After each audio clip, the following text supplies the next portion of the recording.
मी प्रशांत श्रीमंतराव वाघोली पंचायत समिती गणामधून भारतीय जनता पार्टीतर्फे अधिकृत उमेदवारी माझी जाहीर होऊन आज प्रचाराची रणधुमाळी चालू आहे. अतिशय उदंड असा प्रतिसाद आपल्या भारतीय जनता पार्टीच्या प्रत्येक उमेदवाराला मिळत असून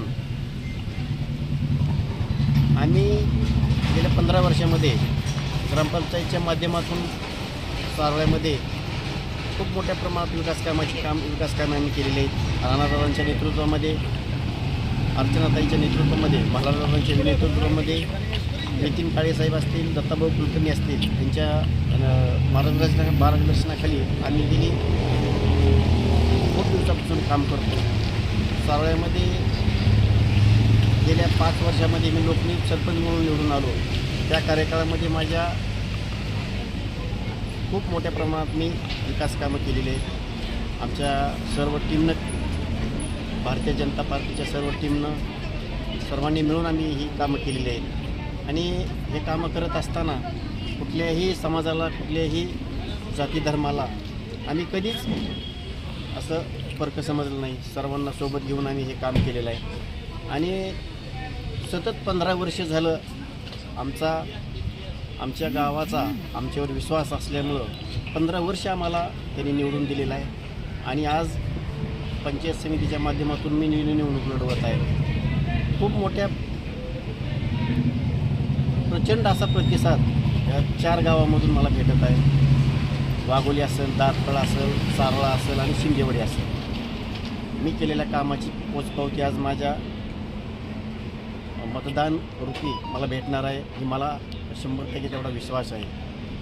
आजच भारतीय जनता पार्टीच्या नेतृत्वामध्ये आज या जिल्ह्याचे नेते आमचे आदरणीय राणादादा असतील, दत्ताभाऊ कुलकर्णी असतील, नितीनजी काळेसाहेब असतील, अर्चनाताई असतील आणि मल्हारदादा यांच्या नेतृत्वावर विश्वास ठेवून आजच सारळा ग्रामपंचायतचे उपाटा गटाचे ग्रामपंचायत सदस्य छायाताई शिंदे आणि त्यांचे पुत्र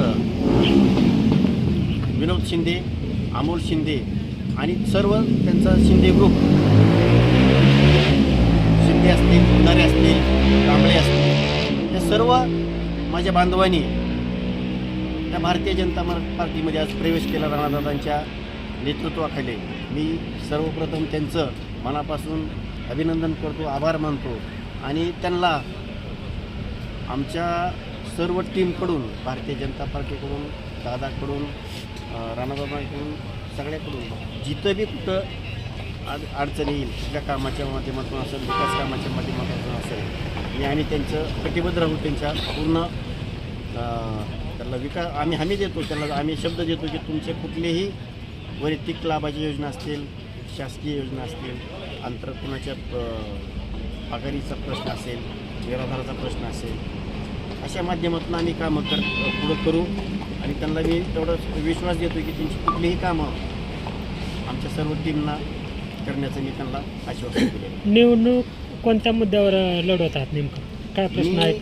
निवडणूक आज लढवायचा मुख्य कारण आज तुम्ही बघताय, देशामध्ये आदरणीय लोकप्रिय पंतप्रधान नरेंद्रजी मोदी साहेब, महाराष्ट्राचे लोकप्रिय मुख्यमंत्री आदरणीय देवाभाऊ, तसेच या जिल्ह्याचे खरं विकासभिमुख नेतृत्व म्हणून ज्यांच्याकडे पाहिलं जातं, आज राणादादांच्या रूपानं आपल्या जिल्ह्यामध्ये तुम्ही बघताय विकासगंगा कशी वाहते.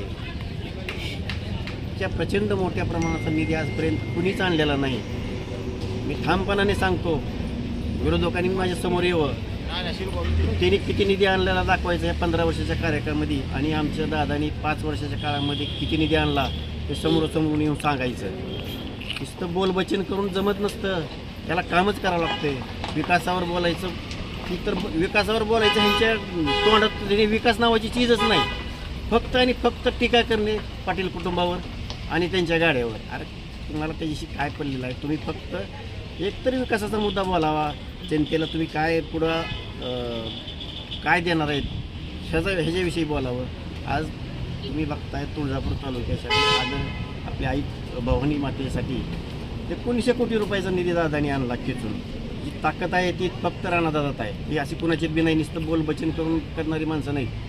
तर विकासाचा 1900 कोटी निधी अजून तास काम प्रगतीपथावर आहे. 3295 कोटी रुपयाचं काम धाराशिव, तुळजापूर आणि सोलापूर रेल्वेचं चालू आहे.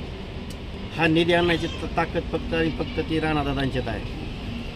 एवढंच न करता धाराशिव शहरासाठी आत्ताच तुम्ही बघता 40 कोटीचा निधी आणला.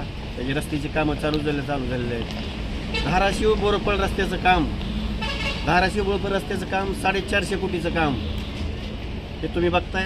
प्रगतीपथावर काम आहे आणि हे श्रेय 100% आणि फक्त राणादादाच आहे. आणि ह्या आता मी कोणावर टीका करणार नाही, परंतु कुठलंही राजकारण करताना प्रत्येकानं विकासाच्या मुद्द्यावर राजकारण करतात. कुठले तरी भावनिकतेचा मुद्दा करून किंवा भावनिकतेचं करून आता संपलेलं आहे. लोकांना लक्षात आलेलं आहे नगरपालिकेच्या माध्यमातून, महानगरपालिकेच्या माध्यमातून की विकासाची कामं करणारे नेतृत्व म्हणून आज दादाकडे पाहिलं जातं, राणादादाकडे पाहिलं जातं. आणि ह्याच मुद्द्यावर मी आज आमच्या नेत्यांच्या मार्गदर्शनाखाली ही निवडणूक लढवत आहे. ओके.